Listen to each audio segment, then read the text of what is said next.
नमस्कार दोस्तों, एक बार फिर से स्वागत है आपका हमारे इस YouTube चैनल पर। हम आपके लिए लेकर आए हैं देश की तमाम खबरें, तो लास्ट तक हमारे इस चैनल पर बने रहिएगा। तो चलो शुरू करते हैं आज की पहली मुख्य खबर। दिल्ली में बजी खतरे की घंटी, कोरोना संक्रमण की दर बढ़कर हुई 8%। 24 घंटे में इतने नए केस कैसे? तो दोस्तों, दिल्ली में कोरोना के आंकड़े चिंताजनक स्तर पर पहुंच रहे हैं। राजधानी में 24 घंटे में कोरोना के 501 केस रिकॉर्ड दर्ज किए गए हैं। इसी के साथ दिल्ली में पॉजिटिविटी रेट 8% तक पहुंच गई है। दिल्ली में पिछले 24 घंटे में मात्र 6492 टेस्ट किए गए थे। बावजूद इसके 501 लोग पॉजिटिव मिले, जबकि रविवार को 517 लोग कोरोना पॉजिटिव पाए गए थे। इसी के साथ दोस्तों, चलते हैं आज की अगली बड़ी मुख्य खबर की और। जिम से लौट रहे प्रॉपर्टी डीलर पर दिन दहाड़े फायरिंग, सीने से होती हुई कमर से पार हो गई गोली। तो दोस्तों, उत्तर प्रदेश के गाजियाबाद में जिम से लौट रहे शख्स को बदमाशों ने दिन दहाड़े गोली मार दी। मौके पर मौजूद लोगों ने घायल आनन फानन में दिल्ली के जीटीबी अस्पताल में भर्ती कराया है, जहां पर उसका इलाज जारी है। वही वारदात को अंजाम देने के बाद आरोपी मौके से भागने में कामयाब रहे। पुलिस ने इस मामले की जांच शुरू कर दी है। दरअसल सोमवार सुबह शहर की संगम विहार कॉलोनी में 40 वर्ष के अमित उर्फ सोनू शर्मा नाम के शख्स को कार सवार हमलावर गोली मारकर मौके से फरार हो गए। सोनू शर्मा को बदमाशों ने उस वक्त गोली मारी गई जब वह जिम से अपने घर की तरफ लौट रहे थे। बदमाशों की फायरिंग में अमित शर्मा के सीने में गोली लगी थी और छेद करते हुए कमर की तरफ से पार हो गई। इस दौरान मौके पर जमा लोगों ने घायल को आनन फानन में दिल्ली के जीटीबी अस्पताल में पहुंचाया। फिलहाल उनकी हालत स्थिर बताई जा रही है। वही सूचना मिलने के बाद पुलिस सीसीटीवी और सर्विलांस की मदद से हमलावरों की तलाश में जुटी है। पुलिस पुरानी रंजिश के एंगल से भी जांच कर रही है। कहा जा रहा है कि घायल अमित शर्मा प्रॉपर्टी और ब्याज पर पैसे देने का काम करते थे।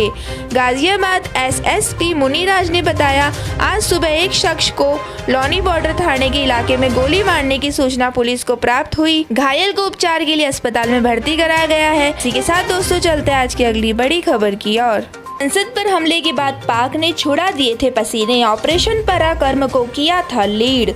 तो दोस्तों, रक्षा मंत्रालय ने सोमवार को ऐलान किया है कि लेफ्टिनेंट जनरल मनोज पांडे नए सेना प्रमुख होंगे। वर्तमान में सेना के उप प्रमुख मनोज पांडे 29वें सेना प्रमुख जनरल MM नरवणे की जगह लेंगे, जो 30 अप्रैल को अपने 28 महीने का कार्यकाल पूरा करने वाले हैं।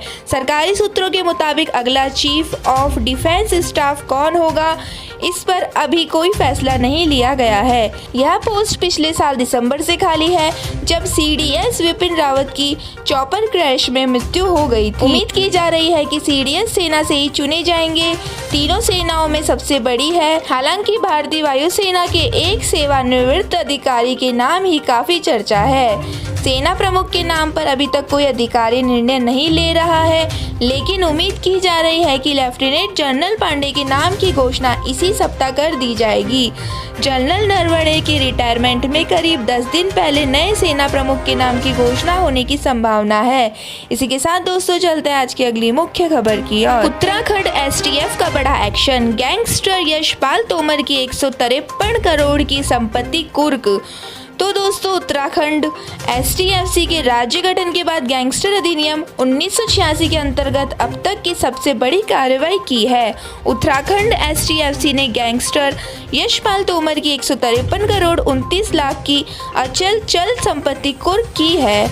इसमें बुलेट प्रूफ फॉर्च्यूनर गाड़ी भी शामिल है। जिला मजिस्ट्रेट हरिद्वार के आदेश के बाद STFC पुलिस ने कार्रवाई करते हुए उत्तर प्रदेश, दिल्ली और उत्तराखंड के हरिद्वार में सक्रिय गैंगस्टर यशपाल तोमर की 153 करोड़ से ज्यादा की संपत्ति कुर्क की। तोमर की संपत्ति कुर्की की कार्रवाई को अंजाम देने के लिए STF की टीमें दूसरे राज्यों के लिए रवाना हो गई है। इस मामले में हरिद्वार, दादरी, बड़ौद, यूपी के लोनी और पूर्वी दिल्ली के प्रशासनिक अमले और गैंगस्टर तोमर की प्रॉपर्टी सीज करने के लिए नियुक्त की गई है।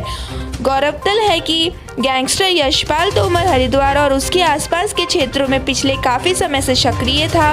वह हरिद्वार के एक बिल्डर पर नजर गड़ाए हुए था। वह कुछ कर पाता उससे पहले ही तोमर पुलिस के हत्थे चढ़ गया। इससे पहले हरिद्वार के कारोबारी तोष जैन के साथ प्रॉपर्टी विवाद और रानीपुर झाल स्थित 56 बीघा की जमीन विवाद में यशपाल तोमर का नाम जुड़ चुका है। इसी के साथ दोस्तों चलते हैं आज की अगली बड़ी खबर की ओर। डेयरी फार्म खोलने के लिए 25% तक की सब्सिडी ऐसे लोग कर सकते हैं अप्लाई। दोस्तों गांव में किसान के बीच खेती के अलावा पशुपालन एक फायदेमंद विकल्प निकलकर सामने आया है। हाल के दिनों में देखा गया है कि पशुपालन के व्यवसाय को अपनाने वाले किसान की संख्या में बेहद तेजी से इजाफा हुआ है। किसानों के लिए पशुपालन पहले से ही बेहतर विकल्प रहा, लेकिन जागरूकता की कमी की वजह से इस व्यवसाय में वह बढ़िया मुनाफा नहीं कमा पा रहे थे। लेकिन इधर कुछ सालों में सरकार ने पशुपालकों को प्रोत्साहित करते हुए कई सारी योजनाओं को लॉन्च किया है। इसके माध्यम से पशुपालक अच्छा खासा मुनाफा कमा रहे हैं। ग्रामीण क्षेत्रों में डेयरी फार्मिंग के व्यवसाय को बढ़ावा देने और इसमें स्वरोजगार के अवसर पैदा करने के लिए पशुपालन, डेयरी और मत्स्य पालन विभाग के द्वारा साल 2005 और 2006 में नाबार्ड के अंतर्गत डेयरी और पोल्ट्री के लिए उद्यम पूंजी योजना नामक एक पायलट योजना शुरू की गई थी। बाद में साल 2010 में इसका नाम डेयरी उद्यमिता विकास योजना कर दिया गया था। इसी के साथ दोस्तों चलते हैं आज की अगली बड़ी खबर की ओर। KGF chapter 2 Dodma machine gun ने 71 साल राज किया, जानिए इस बंदूक की ताकत। KGF 2 के एक्शन सीक्वेंस में मुख्य किरदार रॉकी एक बड़ी सी मशीन गन से फायरिंग करता है। लगातार 10 मिनट तक गोलियां बरसती रहती है। सामने पुलिस स्टेशन की इमारत की धज्जियां उड़ रही थी। सामने खड़ी पुलिस की जीप हवा में उड़ रही थी। ये बंदूक असल में थी और है भी, चूँकि फिल्म में 80 के दशक की कहानी दिखाई गई है। उस समय यह बंदूक कई सेनाएं और विद्रोही संगठन के पास थी। तो दोस्तों फिल्म में जिस मशीन गन को कन्नड़ भाषा में रॉकी डोडमा यानी हिंदी में बड़ी माँ बुला रहे हैं, वो असल में ब्राउनिंग M1919 मशीन गन है। इसे अमेरिकन इंजीनियरिंग जॉन ब्राउनिंग ने 1919 में बनाया था। यह .30 कैलिबर की मीडियम मशीन गन है जिसका उपयोग 20वीं सदी में काफ़ी ज़्यादा हुआ था। भारत चीन युद्ध, द्वितीय विश्व युद्ध, कोरियन युद्ध और वियतनाम युद्ध के समेत 20 लड़ाइयों में इसका उपयोग किया गया है। ब्राउनिंग M1919 मशीन गन को जमीन पर ट्राइपॉड पर रखकर चलाया जा सकता है। जमीन में छोटे बाइपोड के साथ चलाया जा सकता है। इसे टैंक, हेलीकॉप्टर पर भी तैनात किया जा सकता है या फिर आप इसे एंटी एयरक्राफ्ट गन के रूप में फायर जेट को मार गिराने में उपयोग में ले सकते हैं। ब्राउनिंग M1919 मशीन गन का उत्पादन 1919 से 1945 तक किया गया। दुनिया भर में कुल मिलाकर इसके 4.38 लाख से ज़्यादा सेल हुई। इसके 8 वेरिएंट आए। हर वेरिएंट पिछले वाले से अपग्रेड होता था। इस मशीन गन का वजन 14 किलोग्राम है, यानी एक आदमी इसे आसानी से उठाकर चल सकता है। बैरल की लंबाई 24 इंच थी। हैरानी की बात यह है कि ब्राउनिंग M1919 मशीन गन से दुनिया की 10 प्रकार की गोलियां दागी जा सकती थी, इसलिए इसका उपयोग कई युद्धों में बेहतर शानदार तरीके से किया गया।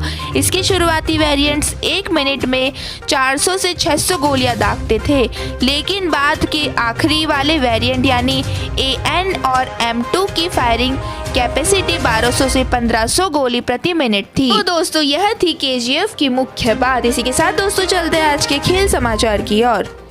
जॉस बटलर फिर बने बॉस, KKR के खिलाफ जड़ा शतक, सीजन की दूसरी सेंचुरी।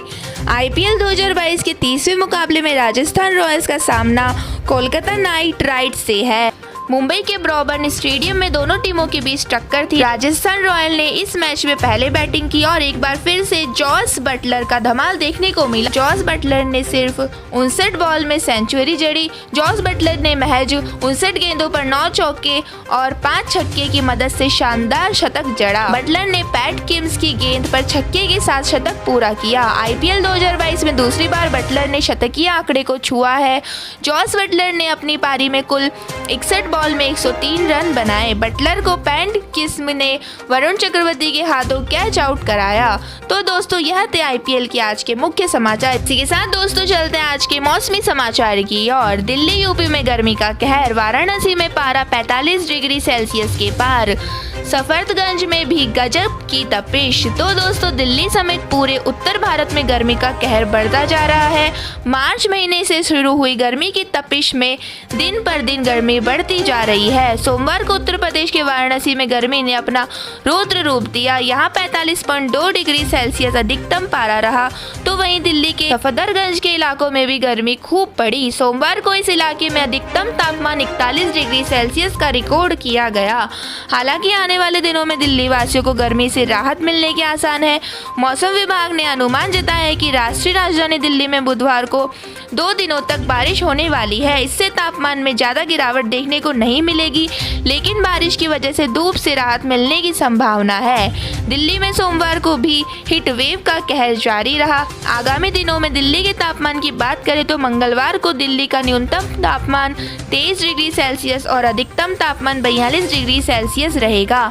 बुधवार को न्यूनतम तापमान 24 डिग्री सेल्सियस और अधिकतम तापमान 41 डिग्री सेल्सियस रहेगा। तो दोस्तों, यह थे आज के मुख्य समाचार।